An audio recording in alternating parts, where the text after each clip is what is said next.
right, welcome to the Unearthing Autism Podcast. I'm Jay Beard. And I'm Katie Shuman.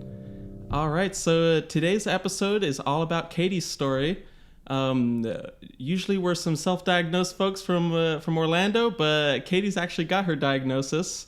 We're hoping to have more people on the podcast besides me and Morgan to kind of get examples of autistic people's lives and their experiences. Because you really have to hear from a lot of autistic people to really unearth autism.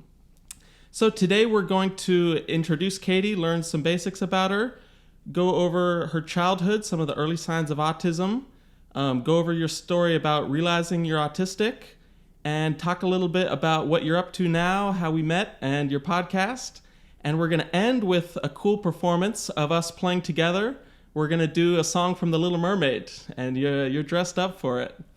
So, can you start by telling us your age and your neurotype and some of your special interests?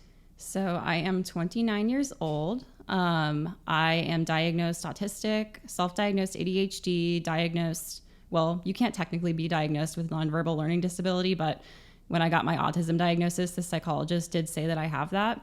And diagnosed with dyscalculia. Some of my special interests are fashion, specifically vintage fashion. I like thrifting. I like philosophy. Obsessed with neurodiversity, faith deconstruction. I'm interested in a lot of things, but those are the things that I'm most interested in. Yes, I think you and I always hit it off talking about neurodiversity. And you have your own podcast that we'll talk about more towards the end. Do you mind if I kind of psychoanalyze your voice? Sure, go for it. Yeah, I'm really sensitive to people's voices, and autistic people often have special sort of voices. So I think it's so interesting you've got this really deep voice, but then you have kind of the stereotypical autistic thing where the voice stays in a narrow range, like the same sort of pitch. And then your S's kind of sound really feminine. And then what's funny is that at the end, we're going to sing a song and you have like a beautiful Disney princess voice. And it's so different from your speaking voice. I'm sure it must be funny for some people to observe. Yes. Yes. So I want to ask you about your emotions. It seems that you don't have the typical female emotions for autistic people. How would you describe your emotions? I guess it all just depends. I can go times where I don't cry a lot, and there are times when I cry a lot more, and I find that, when I'm able to cry a lot more, I feel happier. I just feel like I can release my emotions. But there's definitely stuff that I feel like I don't react to as strongly as other people because maybe I just process them more logically. So sometimes people just be like, "Oh, can you believe this?" I'm just like, yeah, like, it just makes sense to me. I don't really get it. Yes. I think we can relate a little bit on that level. What was it like growing up? What were some of the early signs of autism as a child? So one of the first things I noticed with myself, just being extremely anxious around other people basically all the time, other than my family, even though there were times where I even just felt a little bit of anxiety around my family when I was really young. When I first started going to school, I just had intense separation anxiety at first. It was really hard for me to be separated from my mom, and I was selectively mute in school for the good first few years of elementary school. I didn't really say much, and it was just so much so in the beginning that I was actually held back from kindergarten just because I still needed time to adjust socially, and the teachers were really concerned because I wasn't talking in school, but my parents didn't really see it as a problem because I would talk around them all the time. And so those were two of the really big signs. And being like really gifted in some areas in school and struggling a lot in other areas. You told me you have dyscalculia as well, right? Yeah. So what's that like going through school not knowing you have dyscalculia? Really, really hard. And you just feel like you should be able to understand certain things that other people are grasping with math, but you can't understand it, or it's just a struggle to learn different things. And how are some ways that the nonverbal disability has affected you? Yeah, so nonverbal learning disability, for people who don't know, it's a disability that affects people's motor skills, visual, spatial skills, and social skills. And that affected me a lot growing up and still affects me a little bit today, where like it's harder for me to pick up on people's body language. And like, you know, growing up, it took me till I was like 25 to like realize like that people were hitting on me. And so it's stuff that's obvious to other people wasn't obvious to me. And so that's how it affected me socially, and still affects me a little bit socially today, even though I've, you know, worked with it and helped myself a lot with those struggles. It also affects things like motor skills and coordination, and just certain situations can be really stressful for me. Like every once in a while, I will just go to a gas station and like the gas pumps will just confuse the fuck out of me. And it's just little things like that where it seems obvious to other people, but it's harder for me to understand. And so another way I think that has presented in my life is like a lot of autistic people relate to this, is struggling to like unlock doors or lock doors properly. And it's funny because I've done a lot of house sitting and stuff over the last few years, and I've slowly just gotten better at learning how to do that, but it sometimes still takes me more time to do it. I can relate to that. I think that might relate to dyspraxia. Yes. And yeah, we might both have some dyspraxia. I know we both do some tiptoe walking. Yeah. It's interesting because I think, you know, a lot of that also probably intersects with nonverbal learning disability. So it can be kind of difficult to see with, you know, with my experience where one ends and where the other one begins. But I think to some extent they're all interconnected. Yes. And so, and what do you think tell me about some of your strengths? I know that you're good at writing, and you were just telling me that you were very good at spelling. Yeah. So I struggled a lot in math at school, but like on the other hand, and it's very common with people who have nonverbal learning disability to have above average skills in writing. And I was always like getting A+ on my essays in school. And like I won like a couple of writing awards at different times throughout school. And I was spelling things really well before other kids could spell really well, like in first or second grade. I was such an avid reader growing up. I was the little nerd who brought I used to bring like 40 of my favorite books to school just to keep in my desk to look at them. So I was always really good at those things. I would say I'm a really good listener. I'm really empathetic. Those are a few of my strengths. Yes. And so tell me your story about how you realized you're autistic. So I had no idea at all that I was autistic until I was almost 22 years old. At the time, I was dating this guy, and he ended up breaking up with me, and I didn't know why. And then when he finally told me a couple of weeks later, he just was telling me, he's like, I think you're on the spectrum. And then he said, like, this is why I'm not sure if I can be with you or not. And, you know, it was really hard to hear it that way, but also I was really open to hearing it because like I'd always just felt like something about me was different, even from a very young age. And, you know, as I grew older, I tried to just, you know, like, no, I'm normal. And that's like that masking, like you want to do your best to fit in and think that you're like you're quote normal, but like what is normal anyway? And so I learned all of that through him, and I just started learning a lot about autism and realizing like, oh my God, this is my life story, all the social struggles and all of the adult milestones that I hadn't achieved yet, that I'd struggled to achieve a lot in my early 20s. And it all just made sense for me. And it sent me on a, you know, big journey of self-discovery since then. Nice. Yeah. So you talk about this kind of in depth in your first podcast episode. We were hanging out last night and we listened to it. And I was really struck by, you said that your boyfriend at the time said he's breaking up with you, and the reason he's breaking up with you is because he's thinking that you're autistic. Well, what was that like?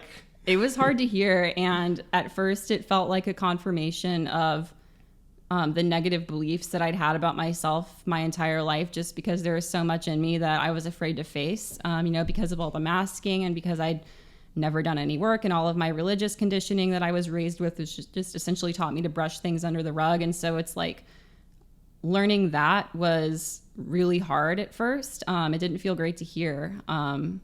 Yeah, I think people's reaction to realizing they're autistic, it has a lot to do with how it comes up in their life. So for me, it was a cool thing, like Morgan saying, oh, I'm gaining so much by understanding about this about myself. And then, and I had already learned about it in school, that neurodivergence was an okay thing. And so it was a good experience for me. But that seems like a really rough way for it to be introduced. And so was it a bit rocky to really come around to it? Oddly enough, I don't think it was. I was in such a weak place in my life and in my self-esteem and everything before I found out. And like my relationship with my ex, it was a little bit abusive, I think. And I don't think, I know it was like a little bit. And I think he could just be like a little bit kind of controlling in some ways. And like, one of my strengths is I'm very open to hearing people's perspectives. And, I've been a people pleaser like all my life, and, still like I'm unlearning it more all the time. But like, it wasn't that hard for me to learn that, just because I had that strength of being able to listen to other people. And, a lot of my friends were pissed. They were like, you're listening to stuff that this guy is telling you, and he like broke up with you, like, because he thinks that you're this way. And they were, I can understand their skepticism back then. But it really wasn't that difficult. I mean, I was a little bit skeptical at first, just slightly, but then like I would go back and forth. I'm like, I'm autistic. No, I'm not autistic. I'm autistic. I don't know. But then I just got to a point where I'm like pretty quickly where I was like, yeah, I think I'm autistic. Yeah. And so can you give us a bit of the time frame of when you first started thinking about it, when you really started self-diagnosing, and then when you got your actual diagnosis? Yeah. So I believe it was late 2016. I think it was late 2016 or late 2015 that I found out from my ex. And it was around maybe 3 years after that, or it was between 2 and 3 years after that I finally got my formal diagnosis. And, I was already pretty sure, like, okay, this is autism. If it's not autism, it's something else. But I feel pretty certain it's autism. And I got my diagnosis within 2 or 3 years. And what made you seek out the diagnosis? I think the number one reason is because I had had a lot of people tell me, like, I don't think you're autistic. And I just, like, I pretty much knew that I was at that point, but I just really, like, those voices of people telling me that, and kind of, I just felt like they were invalidating my feelings and like my experiences with what I was going through. I just needed to hear it from a professional. And also because I always, pretty early on, I knew that I wanted to write more about it. And I wanted to, help other people and share my story. And I just felt like, oh, I don't want to do this if I don't have an actual diagnosis, because people are going to be like, you're not autistic. We're like, okay, yeah, well, tell it to my psychologist, bitch. So yeah. And so tell me, does everyone believe you're autistic now, or what about your parents? Pretty much everyone believes I'm autistic. I think my mom does. I'm pretty sure she does. Yeah. We don't talk about it much. We're not really on the same page with it. I just respect that's where she is. But pretty much everyone in my life knows, like, every once in a while I'll encounter a person who's just like, well, I think we might all be in some ways. Or they'll be like, well, why do you have to give it a label? And like, they don't really want to acknowledge it. So. Yeah. And so that kind of brings us to what you're up to now. It's, I suggest everyone follow Katie. She's got a really good Instagram where she puts up inspirational things, and she offers coaching and all sorts of things about unmasking. So can you tell us a little bit what you're doing these days, and what the name of your social media? Yes, my social media is Katie Wild and Free _ and I write a lot of content really focused on unmasking, and it's basically almost all neurodiversity centered. I talk a little bit too about my experiences with religion and healing from religious trauma. But I just love writing about all things unmasking, and I love writing about things like shadow work, inner child healing, and just really going in depth with unmasking and seeing it from a holistic perspective, which I feel like it's not talked about enough in the autism and neurodiversity communities, just based on what I've seen. So I love talking about things like that and bringing those topics back to how it relates to neurodivergent people's experiences with unmasking. Yes. It's like realizing you're autistic is just the first step in the journey, and then the more difficult thing is peeling away the layers of who am I, how do I want to be, and all that. And so can you tell me a little bit about your own journey with unmasking? Yeah, I feel like I really started to unmask when I left my relationship with my ex, who helped me realize I was autistic. And, I go in this in depth in my podcast, but like up until that point, like when I was with him, like I was with him for all the wrong reasons. And I was with him because I was afraid of facing myself, because I was afraid of being single. I was afraid of so much. And so like once I ended it, that's when I really started to unmask. And I feel like it had already started a little bit before then, but it's like it really kicked off like once I made that choice in my life. And I just have learned a lot more about myself. And my unmasking journey has really just been me learning to be more comfortable with myself on my own, and then slowly getting more comfortable with opening up and expressing myself more around other people. And those parts really came, I would say, all that started to happen in like late 2017 after my breakup. Yeah, sometimes being in a toxic relationship, it can weigh us down, and it can almost be tied to our identity. And then sometimes you need to break away from that to really find your true identity. Absolutely. Yeah. So let's talk a little bit about how we met. We met on Hinge. Yeah. And I checked it last night. Your first message to me was 4 months ago, and you wrote the first message to me. That almost never happens in all my dating app history. So I appreciate that you reached out to me. Can you tell your perspective of how we met on Hinge? Yeah. So I was just, I go on Hinge sometimes, and I just saw your profile. I'm like, oh, he looks cool. He said he likes philosophy. And then I noticed in your profile, you said you were looking for a weird, gifted girl who appreciates quality music. I'm like, oh, I'm definitely weird. So, maybe we'll hit it off. And, yes. Then I thought it was cool that you liked how I talked about autism and ADHD in my profile. Like, I'm really open about that. And I hadn't met anyone until that point who'd really been as obsessed with it as I am. Like, some people kind of know about it, but like, you're the first person I met who was like ever really obsessed with it, like I am. Yes, we both happen to have our own podcasts about neurodiversity. Yeah. It's pretty crazy. So yeah, I think I've said this before on the podcast. I think that dating apps are actually a good way for autistic people to meet. And we went on 3 dates, and then we both basically figured, all right, no more dates, but we're down to be friends. And since then, we've had such a great friendship. It's like you're so easy to get along with, and we found more things that we have in common. We like to watch similar things, and I just love the wholesomeness of finding like-minded autistic people. I had seen on your profile you said like. You had mentioned being ADHD and autistic and having a podcast about it, and that immediately drew me to you. So yeah, it's cool that we can connect and be such good friends. Just meeting recently on a dating app. Yeah, I think it's really cool, and I was thinking about this like on the way over. As I was thinking about how we're going to do this podcast today, it's like for so long I always wished that I had a good autistic guy friend. I've never had any before. So nice. Like I was just thinking how grateful I am that we met and we got to become friends. Yes. Well, good stuff. And we're going to perform part of that world from the Ariel movie, and you're dressed for it. I am. Yes, and I figured I forgot to mention we have a Discord. If you want to talk to us, Unearthing Autism, it should be in the description. Good stuff. Cool.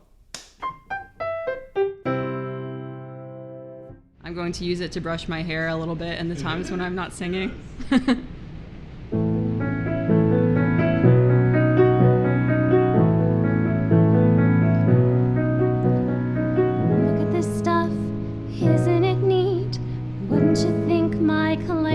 Complete.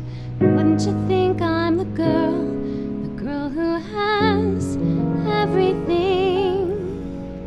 Look at this trove, treasures untold. How many wonders can one cavern hold? Looking around here, you think, sure, she's got everything. I've got gadgets and gizmos aplenty. I've got who's its and what's its galore. You want thingamabobs? I've got 20.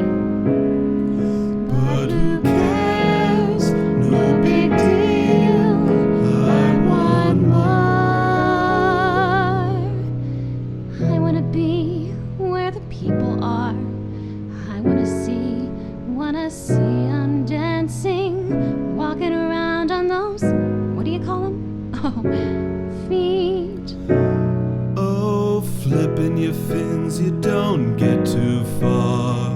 Legs are required for jumping, dancing. Strolling along down the, what's that word again? Street. Up where they walk, up where they run, up where they stay all day in the sun, wandering free. Wish I could be part of that world. What would I give if I could live out of these waters? What would I pay to spend a day warm on the sand? Bet you on land they understand that they don't reprimand their daughters. Bright young women, sick of swimming, ready to stand. And ready to know what the people know. Ask them questions and get some answers. What's a fire and why does it? What's the word? Burn. When's it my turn? Wouldn't I love to explore the shore above? Out of the sea.